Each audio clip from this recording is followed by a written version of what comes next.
WW3 Khan के सिवा इनके पास अब कोई चारा नहीं है। मेरी वीडियो के आखिरी अल्फाज सुनिएगा।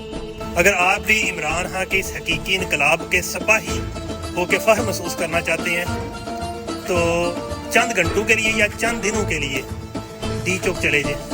ओवरसीज़ पाकिस्तानी इन डी चौक लोगों को सपोर्ट करें या अपने इलाके के बंदों को भेजें। आपकी जो फाइनेंशियल सपोर्ट है लोगों को भेजने वाली, वो आपके लिए सिपाही के बराबर ही है।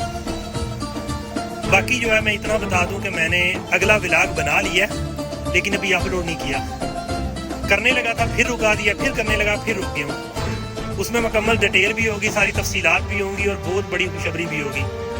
लेकिन अगर आप समझे ना कि यानी कि सब कुछ हो गया अब सो जाए, तो ये भी सोने का टाइम नहीं है। अभी इम्तिहान का टाइम है, अभी अपना आप दिखाने का टाइम है, अभी इनकलाब का टाइम है, अभी तहरीक को ज़िंदा रखने का टाइम है।